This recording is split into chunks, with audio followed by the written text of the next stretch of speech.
I'm beginning to think that one of the best things I did this year was skip Secret Invasion on Disney Plus, the new big Marvel show with Nick Fury and Daenerys Targaryen. When I first heard about it, it sounded good, but then I just didn't get around to it because there were other things to watch, and then the feedback from other people started coming in, and while watching it would have given me something to write about and make videos about and create content, obviously, stuff I need to do for my job, sometimes life's too short.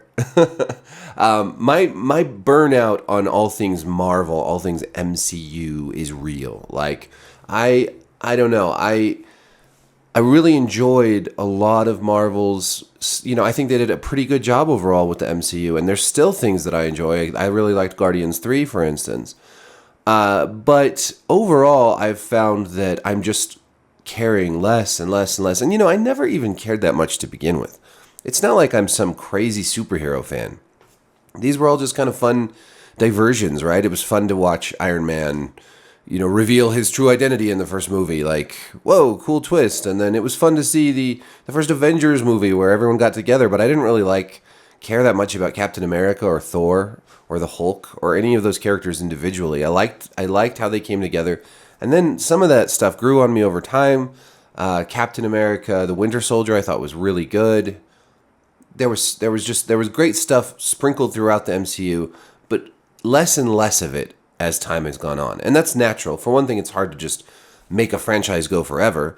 For another thing, it feels like a lot of stuff has gotten either diluted by just more minor characters we don't care about as much, or by material that feels more agenda-driven rather than story-driven, character-driven. So which brings me to this piece at IGN by Amelia Emberwing, which that cannot be a real name. Emberwing. Cool character name in D&D. And apologies to Amelia if that is your real last name. Secret Invasion's greatest sin was proving the haters right. So the premise of this piece is essentially people just hate on the MCU, right? They hate on it and they bitch about it all the time. They're the haters, right? Haters gonna hate. And that this show is so bad that it finally proves them right. It's an odd premise because what it really is saying is that I didn't agree with you, haters, until this show, and now I agree with you. It's not really proving the haters right. It's just making the author of the article a hater also. So the whole premise is just weird to begin with. It's like saying this show, the worst thing about the show is that it's bad and people dislike it. Okay, here we go. She writes, For the past several years, I've had to listen to everyone from the casual fan to critics, new and old, twist themselves in knots to insist over and over again that Marvel post-Endgame was garbage and the MCU was slipping. Now, while that might be true of the quality of some of the films of Phase 4, just as it was true for Phase 2, frankly, just as has always been true, the television offerings that the MCU brought to the table from 2021 to 2022 were some of the best entries in the entirety of the franchise. Now, she goes through some stuff. And I agree with some of this, okay? She leaves out Falcon and the Winter Soldier because it's not very good. And I agree, that was not a good show. And it came fresh off the heels of WandaVision, which was a very good show. She writes, WandaVision knocked us off our feet, even if Wanda's story was ultimately squandered in Doctor Strange in the Multiverse of Madness. I agree. There is not a single part of me that doubts she'll be back, don't worry. We'll see. Loki brought our favorite god of mischief back into our lives and made us fall in love with him all over again. And Hawkeye finally gave us Black Widow the eulogy she deserved, while giving one of the most undervalued Avengers the spotlight and finally introducing us to Kate Bishop on screen. I liked Hawkeye. I thought that was a pretty fun show.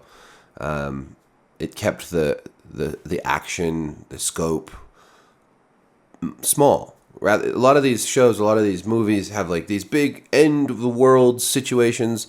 DC is also really guilty of this. I liked the ones with smaller scope, Moon Knight was gorgeous and different and introduced the Scarlet Scarab. Moon Knight had its moments. Overall, I don't think I would recommend it, but it had its moments. Miss Marvel brought the absolute joy that is Iman Vellani into our lives. I do like the lead in Miss Marvel, but I have to admit, I watched one episode and I never went back.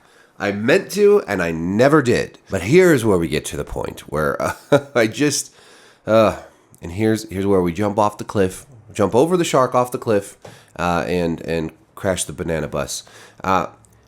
She writes, and She-Hulk, attorney at law, she made swaths of strong, snarky women who are unafraid of their power and sexuality feel seen while telling a whole lot of dude stuff that they should have known anyway, but apparently needed to hear.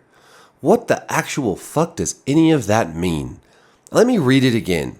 And She-Hulk, attorney at law, she made swaths of strong, snarky women who are unafraid of their power and sexuality feel seen, while telling a whole lot of dude stuff that they should have known about anyway, but apparently needed to hear. Okay, first of all, feel seen is a terrible phrase, and anyone who uses it should just give up. Not on life, give up writing. Because even if you're decent at writing, if you use the phrase feel seen, especially in this context, but also in any other context, if you write that into your romance, oh, Jack, you make me feel seen. Oh, you should maybe feel your way to the door and get fucked. But it's so contextually ridiculous here. You know who needs to feel seen? Like if we're really talking about that, like orphans need to feel seen. People who have been shoved to the edges of society need to feel seen. Why do strong, snarky women who are unafraid of their power and sexuality need to feel seen? Surely they are strong, snarky, unafraid of their power and sexuality. They do not need to feel seen because they're already all of those things. So just setting aside the ridiculousness of feel seen, which just makes me want to fucking... I won't even say it. I won't dignify it with a response. No. The fact that this is such an incoherent sentence, paragraph, phrase, it drives me crazy. It's like, She-Hulk was good. Why was She-Hulk good? Let's see. Because it made swaths of strong, snarky women feel seen and tell a whole bunch of dude stuff they should have known, but apparently needed to hear. Unpacking all of that is just too much. What was good about this show exactly? All the other shows get actual examples of what was good about them. Here we just have, I liked the politics of She-Hulk. It was great. It made fun of men. Frankly, honestly, I think that She-Hulk was more insulting to women than it was to men. A bunch of guys have gotten their panties in a bunch over She-Hulk because it's like, its presentation of men is so negative. And I agree, it's totally ridiculous. Yes, lots of men suck. Lots of women suck. But lots of men do suck. But the fact that they made She-Hulk a show primarily about dating and a woman being concerned with her dating prospects and the foibles of dating makes me think that the strong, snarky women who wrote this show think that that's what women should value in a superhero. I'm sorry, if you want to give us a cool, like, strong female character lead in her own show, how about you give us a badass who does badass things and isn't, like, fumbling around on Tinder? How about that? That show, its greatest sin, if we're going to get into this game, its greatest sin was it constantly told us what to think rather than showed us. In so much of modern media these days, it seems as though the writers and producers and people making these shows, they don't know how to tell a story any other way than to just tell us what to think, right? It's a visual medium. Okay, here's a good superhero show about toxic masculinity and strong female protagonists. The first season of Jessica Jones. That was a really good season of superhero drama. Jessica Jones is super strong and heals super quickly, and she's an alcoholic mess. Private investigator. Her antagonist in that show is Kilgrave, who is a terrifying evil Jedi, basically. He can use a Jedi mind trick to get you to do any horrible thing he thinks of. The show, without spoiling too much, centers around her, like, having to get free of his influence over her and find a way to defeat him, even though he can just control her and anyone else with his mind. And so you have these parallels that you can draw to like a manipulative boyfriend or a manipulative relationship, gaslighting and all these other things, right? Toxicity and control and all that. And a strong woman, a strong but flawed woman, which is one of Jessica Jones' greatest characteristics, is that she's strong, but she's got lots of flaws, so we can relate to her. Through that whole story, we get this idea of what, a toxic relationship looks like, what controlling behavior looks like, what all of that, without them ever saying it. They don't have to spell it out for us. Obviously, to some degree, there is discussion of them having been in a relationship of sorts, right? A very bad one. But for the most part, that show plays out as a story between good and evil and all the, the forces of darkness and the forces of light and la-da-da-da-da. She-Hulk, on the other hand, just portrays men as being horrible and women as being vapid. And somehow at the end of that, we're supposed to think, oh, this made a bunch of strong, snarky, powerful women feel seen. Strong people don't need to feel seen, motherfuckers. Strong people see themselves. They know who they are. Once you know who you are, you don't need a 8-foot-tall green woman on a TV show to tell you that. You don't need Disney to tell you that. And you don't need some jerk-off journalists to tell you that. Whatever they're telling you. Everyone's peddling something, right? Fear, outrage, whatever they're selling. They're all selling something. This whole feel seen bullshit is just selling something. I liked the Barbie movie. Weird seg, right? I liked the Barbie movie. I thought it was funny and inventive and colorful, and the performances were great, and the musical numbers were entertaining. The Barbie movie had a great, and I talked about this before, but the Barbie movie had a great extended metaphor. It had the Kens as the second-class citizens in a matriarchal society. This is an extended metaphor for our society, which historically is a patriarchal society where women are second-class citizens. Now, granted, the Barbie version is way worse than what happens. It's way worse, but also way more sanitized than our world, right? In Barbie land, the women are in control of everything, the Barbies, right? And the Kens are in control of nothing. But there's no violence, there's no poverty, there's no, everything's pretty nice still. Whereas in our world, it's become a lot more equal. Like, yeah, sure, men still make the most money and have the most power and all that, and they're stronger and control more things. But women have moved up in the last century or so, have made enormous strides towards equality, right? So it's not a perfect analogy, it's not a perfect metaphor, but Barbie at its most effective is showing us what inequality in society looks like if you put a mirror up to it, and instead of the men being in charge, it's the women who are in charge. The protagonist of the Barbie movie should have been Ken, and they took that halfway, that metaphor halfway. Ken was the woman of the story. Ken's reactionary politics to bring Kendom to Barbie Land, to bring the patriarchy, that was feminism. The metaphor is that is feminism. That when you're kept down long enough, you come up with some kind of ideology and an action plan to take back what you believe is rightfully yours. The brilliance of Barbie was to show us this extended metaphor vis-a-vis Ken and the Kens living as second-class citizens. Ken being the woman of the movie was ironic and brilliant, and yet they still had to screw it up by making the reactionary patriarchy of Kendom be the real villains, and the Barbies, who had been in control the whole time, the victims. And we had to have that whole speech from the lady about how hard it is to be a woman, saying this to people who have never experienced actual hardship at all, because they've been the rulers of society the whole time.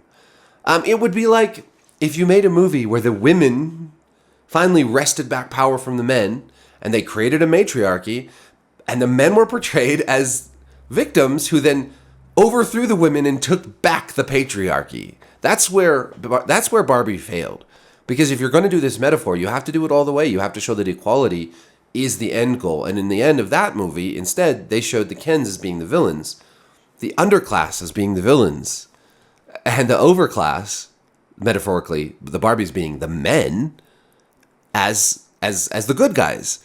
And then they exposited at us about how hard it is to be a woman and made a vagina joke at the end. Cool, good, funny shit, guys. For me, Barbie was like this potentially awesome movie that just like face planted the ending. But Ryan Gosling was great, and Margot Robbie was great, and it just could have been so much better. Anyways, showing rather than telling is what you do when you have things like extended metaphors, and you have or stories like Jessica Jones' first season that deal with toxic masculinity without telling us that it's toxic masculinity, right? You can do this in superhero shows. You can do this in fun, weird movies like Barbie. You can do this. You can show, not tell. Show, not tell. And there's a place for exposition, but mostly you can show, not tell. You can be clever about it without beating us over the head about it. And the problem from where I am coming from, I am not a reactionary right-winger, right? I think a lot of my audience, I know a lot of my audience here watches a lot of reactionary right-wingers on YouTube. There are a lot of very popular YouTubers, from The Critical Drinker to Nerdtronic and various others, who are reactionary right-wingers, essentially, to some degree or another. And I agree with some of their shit, but I do not come from the same place as them politically or culturally. I am a lefty. What I find the most annoying is that the left has become a church, has become a place to preach what they believe is the holy cultural values that are good and right and cannot be questioned. And for me, what has always drawn me to the left has been the belief, a variety, a web of beliefs that say, essentially, that don't believe in belief in the first place. We question things. We believe in free speech and open debate. We believe in fighting against censorship. We believe in intelligence over heavy-handedness, in scientific rigor, and in so many things, right? Like, the left has become, when I look at it now, has become this place where a lot of people are angrily trying to put down anyone who thinks differently from them, and then in their artistic endeavors are inserting all of these, de jure politics into everything. And if anyone disagrees with it, they're branded a reactionary right-winger asshole, or a bigot, or whatever. And the problem that I have with this, of course, is that this only feeds into what I see as a nauseous element on the right. The actual racists and the actual fascists and the actual, the people, the cultural critics, I would say, who are not really interested in freedom in the sense of the word that I believe in it, but are very interested and very invested financially, and all the incentives line up for them to constantly stoke outrage over anything that Disney does, or that anything that any of these, woke or whatever companies and activists do. And I'm sort of getting onto a little tirade here, and I kind of forgot where I was going with it. Not gonna lie. But I've been thinking about how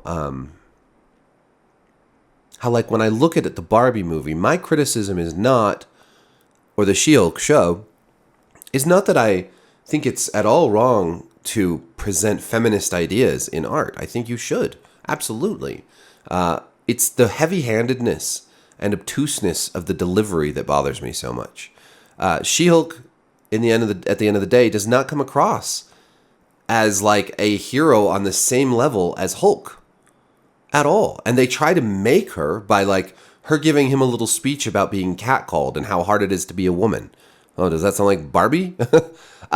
Whereas Hulk has actually like literally been through war and lost loved ones and all this really impossibly hard shit. You can't just exposit at us. You can't just take your politics and say, our politics are good. We're going to put them into this show, we're going to put them into this movie and put them into this game, and then beat people over the head with it, and they're going to love it. And if they don't, fuck them, they're just bigots. Even people who might agree with your politics will eventually get fed up with being preached to constantly. Show, don't tell. Lead us down the path. Don't just preach to us and expect us to agree with you. You know, convince. Don't just holler. And the reason I come to this critique from where I am also is because there was a time when I would critique the right for the same way. I think a lot of conservative art has been extremely ham-handed or ham-fisted, heavy-handed, ham-fisted, and like on the nose. And that's why, I think traditionally a lot of artwork or a lot of stories, a lot of the popular movies and all that art do come from a place kind of on the left, because historically the left has been pretty good about challenging the culture, right? But in ways that are convincing. And now the left is the culture. And instead of being convincing, instead of being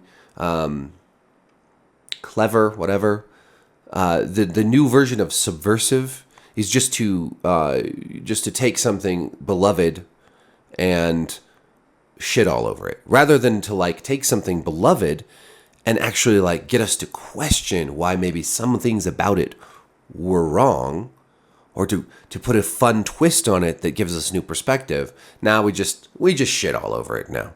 And we tell you why it was bad, and we tell you why you're bad, and we wonder why people aren't watching what we make anymore. Crazy. So, yeah, that's all I have to say about that.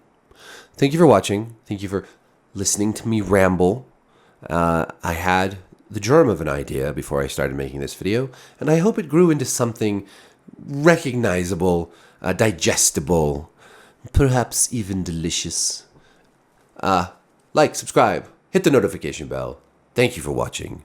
Peace.